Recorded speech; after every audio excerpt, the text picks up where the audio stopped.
ka na makahiram sa akin. Diyan ka na nga, nakaka-istorbo ka sa akin, may lakad ako. Ganyan ka na lang ba, Brian?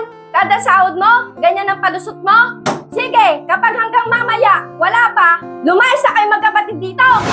Mga bisit! Yun, tol. Sakto.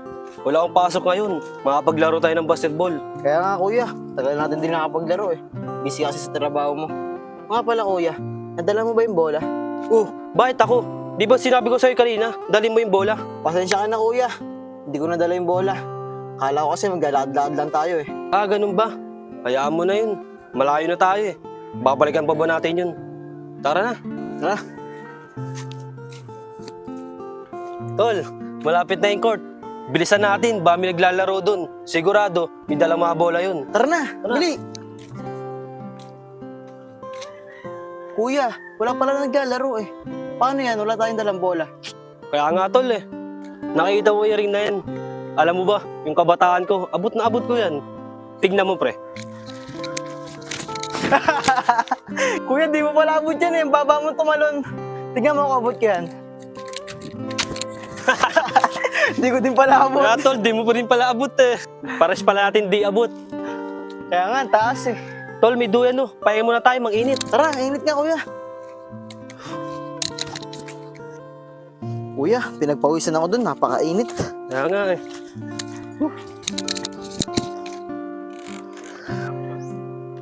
Kuya, sayang no.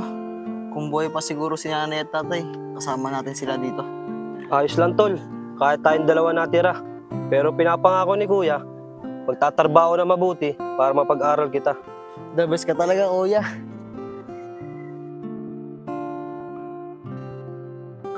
Hays, pagod na araw.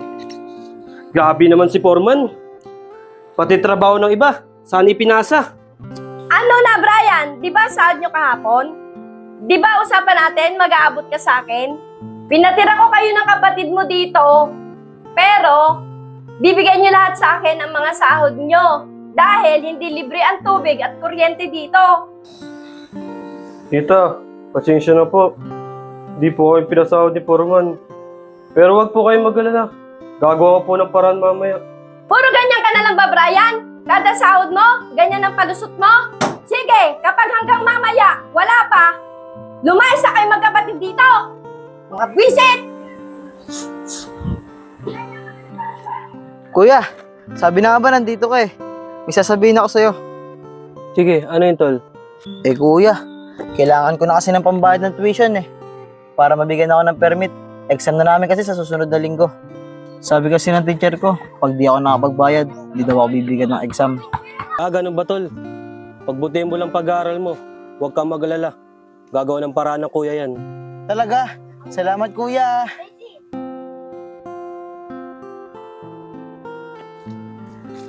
Tol, napag-isipan mo na ba yung sinabi ko sa yung nakarang araw? Tito ko kasi, naghahanap ng maampun. Di ba nahihirapan ka ng buhayin yung kapatid mo?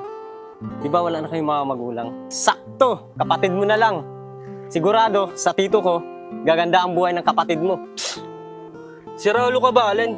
Kahit ganong karami problema ko, hindi ko magagawa sa kapatid ko yan. Diyan ka na nga.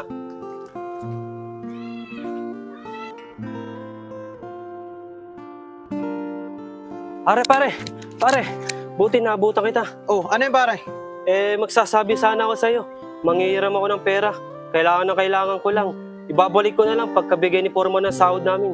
Pare, napakalaki pa nga ng utang mo sa akin eh. Hindi ka pa nga nakakabayad eh, dadagdagan mo na naman. Asan yung pangako mo sa akin na magbabalik ka ng utang mo ngayon? Paano uli kita pa utangin? Pare, nagmamakawa ako sa'yo. Last na to. Pagbigyan mo sana ako. Kailangan ko lang talaga ng pera. Papapalayas kami ng tiyahin ko. Sana pare, pagbigyan mo ulit ako. Hindi na pare, hindi na kita pa utangin. Hanggat hindi mo ako binabayaran sa mga utang mo, malabo ka na makahiram sa akin. Diyan ka na nga, nakaka-istorbo ka sa akin, may lakad ako.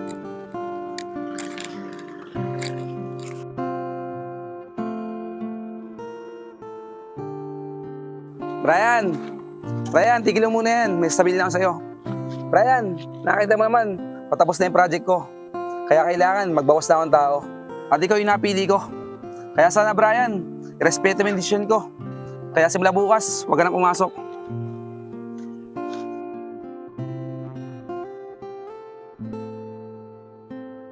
Lumayas na kayo magkapatid dito! Mga bisit! Hanggat hindi mo ako binabayaran sa mga utang mo, malabo ka na makairam sa akin. Diyan ka na nga, nakakaistorbo ka sa akin, may lakad ako. Kaya sana Brian, irespeto mo yung desisyon ko. Kaya simula bukas, huwag ka na pumasok. Kapatid mo na lang. Sa tito ko, sigurado gaganda ang buhay ng kapatid mo. Pare, sandali lang. May sasabihin sana ako sa'yo. Ano yun pare? Napag-isipan ko na yung sinabi mo sa akin nakaraan araw. Pwede ka ba makausap sandali? Sige pare, ano ba yun? Eh pare, pumapayag na ako na ipaampon yung kapatid ko. Hindi ko na talaga kaya. Siguraduhin mo lang na magiging maayos ang buhay ng kapatid ko sa tito mo. Huwag kang mag-alala. Mabait yung tito ko. Sunduin mo na yung kapatid mo, sasamahan kita. Sige pare, hintay mo ako dyan. Susundin ko lang kapatid ko.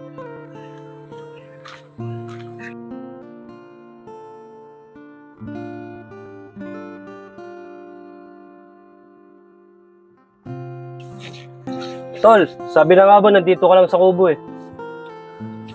Tol, may sasabihin ako importante sa'yo. Sige, ano yung kuya? Tol, sinisila tayo ni Tia. Natanggal na rin ako sa trabaho. Hindi na kita kayang pag-aralin. Nakausap po yung kumpare ko at nagharap yung tito niya na maampon. Kaya tol, patawarin mo ako. Alam ko, mas gaganda buhay mo dun. Ayoko kuya, kahit mahirap yung buhay natin, basta magkasama tayo. Titigil lang ako sa pag-aaral para makatulong sa'yo. Tol, huwag ka tumigil sa pag-aaral. Gusto ko, gumanda buhay mo para hindi ka matulad sa akin. Kaya tol, huwag kang mag-alala. Lagi naman kitang dadalawin dun. Pare, ito pala yung bahay ng tito ko. Tara. Tara mga tol, pasok kayo.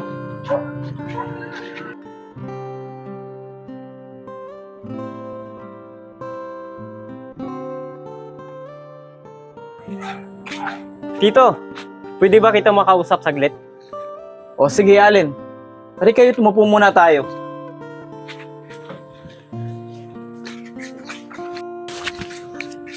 Oh, ano bang kailangan nyo at kayo naparito? Gabing-gabi na. Tari kayo, umupo kayo.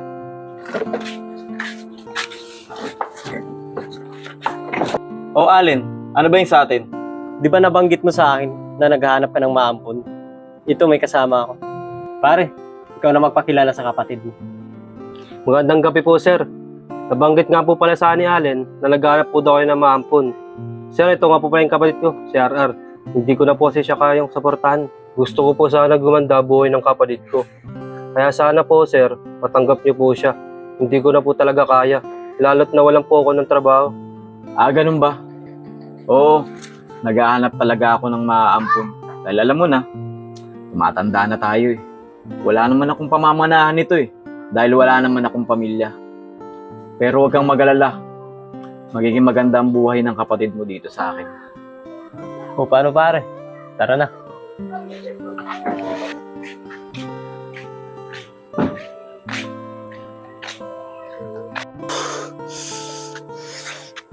Hindi ko kaya mawala ang kapatid ko. Siya na lang pamilya ko.